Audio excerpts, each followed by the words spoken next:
How's it going, fam? Welcome back to Erica's EDC, and today we are doing some testing with two knives here. We have the Duckhead Forge Slater in S60V at 62 HRC, and we have the Primitive Bear Knives Edisto Gen 1 in 80 CRV2 at, I think, 62 to 63 HRC. This is the one that we sharpened the other day together, and it has some, like, microchipping or maybe burr stuck on it in the middle. I don't really know, so we're just going to see what happens with this. Otherwise, the edge is like really nice. We did this together on film with my 1200 grit DMT diamond stone, some strops, some basswood. We did this together on camera, and then this one has been used for a month straight. As you can see, never stropped, never sharpened, still the original edge. So we're gonna do one last like hoorah with this before we do the sharpening and full review of this particular knife. Just fun stuff. I'll lower you guys down. This is not, sciencey at all, not professional, just playing around with knives and kind of seeing what happens here. So yeah, like I said, this is an edge that we're working with after a month of decent everyday use on all different materials. But I want to see how it does with this wood here. And it feels really, really good.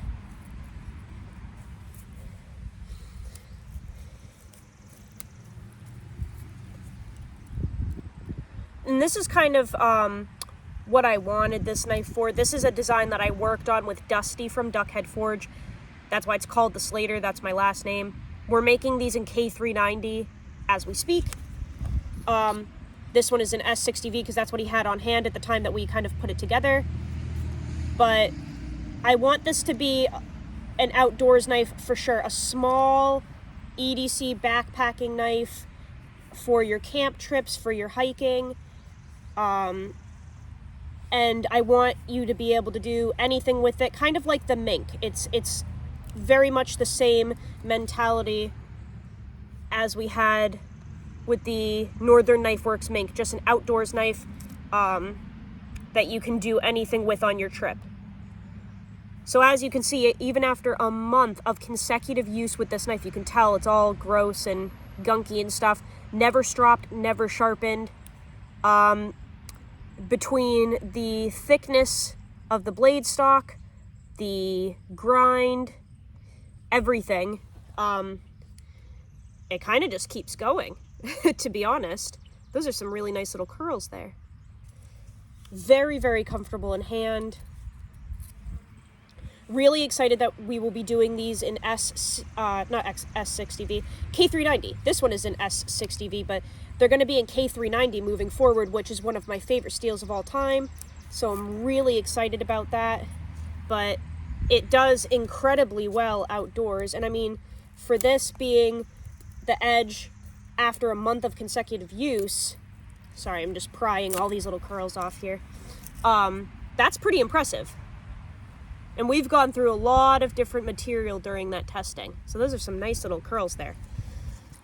But this thing feels absolutely incredible. And the S60V has held up really, really well. We do have a little bit of a hybrid grind on this knife. This is like a convex full flat almost. So as you can see, it's flat, but it's convexed. So a little bit of a hybrid, but I think that allows this to kind of stay thin and slicey, but still have that integrity of strength in it. That's just what Dusty wanted to go with, and I was like, you know what, I've never really done that before, but let's, see what happens. And I do think it is definitely working, because this knife is just awesome to use. Perfect size, and I will give all of the in-depth specs on this during the full review. This is just like kind of the final testing here before we sharpen and do the full review. But for this being a highly used edge, this is incredible.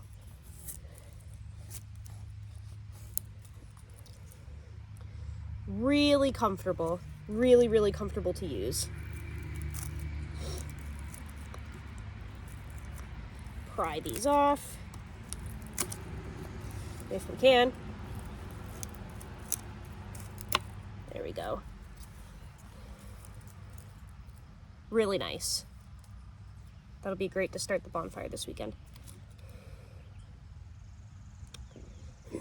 No damage that I can feel at all. Really, really cool. Let's check out this one. Let's see how this feels. Edisto Gen 1 from Primitive Bear Knives. I'm not sure what happened with this one in the sharpening. We just had a really hard time like deburring and stuff like that, but maybe it was just like a one-off thing. I don't really know.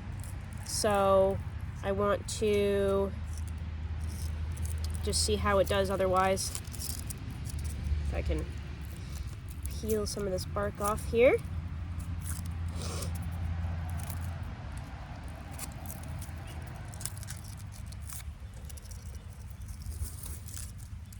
Ooh, that feels really good. I mean, we do have that microchipping, but other than that, that thing is pretty darn sharp. Let's see how this does. Whoa, oh, okay, that feels really good. So this is 33 thou BTE, sharpened at 22 degrees per side. And like I said, I think it's 62 to 63 HRC, 80 CRV2. Okay, those are extremely fine curls. Holy smokes. Look at those. On a freehand edge that I did with you guys. And I didn't even intend for this to polish up as it did. That was completely unintentional. I did not think that the 1200 grit stone would, you know, polish that as much as it did. But then I think what really did it was the stropping that we did. Because we did some white compound, then we did some 3 micron diamond spray, gunny juice, and then we did some 2 micron on basswood, and I think that's just what really polishes. This is actually wild. How thin you can make all of these little curls here.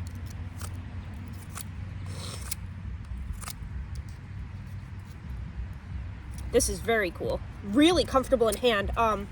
This rock texturing that Alan does really gives you a good grip on this knife. Feels very ergonomic, very comfortable to use.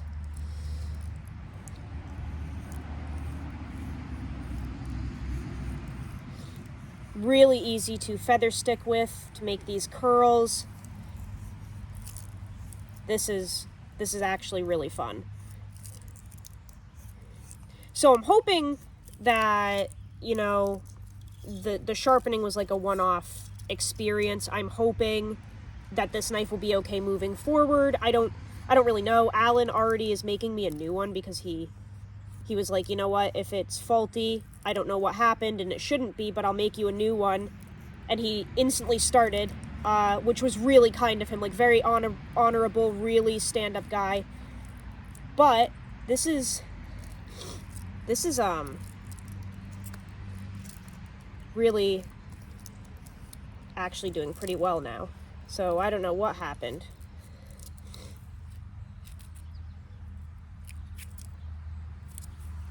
Those are nice.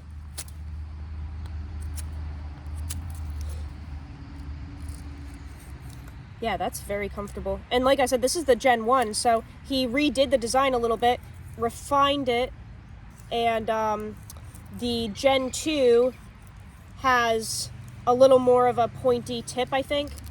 I mean, I own it. It's upstairs. But I think that's the only difference from the Gen 1 to the Gen 2 is just the blade shape has been refined a little bit. Otherwise, it's all the same. Beautiful curls. Beautiful. Those are both very comfortable knives to use, and they work really well. Kind of wondering if we should do something just a little bit stupid before we go. Just not out of control, just a little stupid. Because it's kind of fun to do things like that, right? Let's do some cross batoning just quickly. If I can get you guys in frame here. And I know I'm not supposed to like do the triangle of death thing, but I feel like I'm far enough away from myself where nothing's gonna happen. Don't tell my mom. Let's just see how this does kind of chopping. Hopefully I'm in frame here.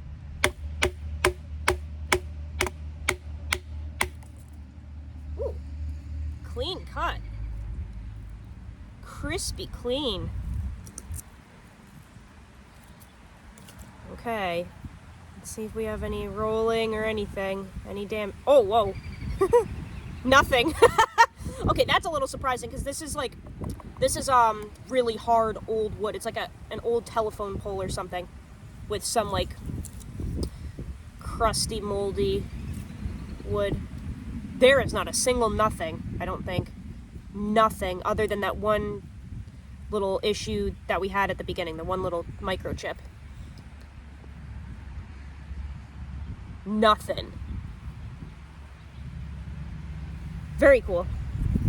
And I know wood is not supposed to do anything bad to a knife. It's not abrasive, but I swear to you, I've had knives roll on cardboard. I've had knives chip from cardboard. I swear to God. We've caught it on tape. So you never know. You could baton something and chip the wood. I mean, chip your knife. It could happen. Yeah, this feels great still. Still sharp.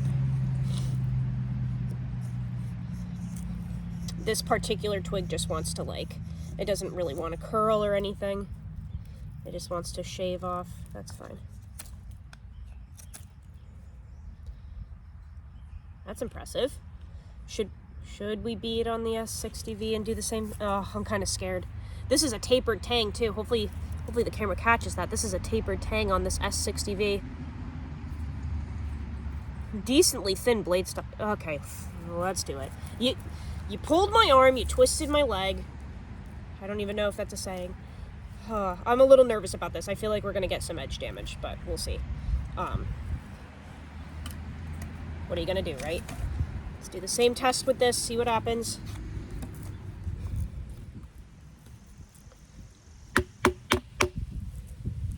That is not even my correct hand. There we go. This knife is so tiny, it's a little harder to do this with.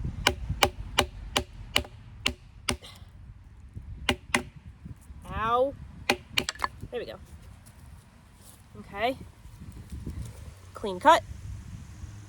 Do we have any damage? Do we have any rolling?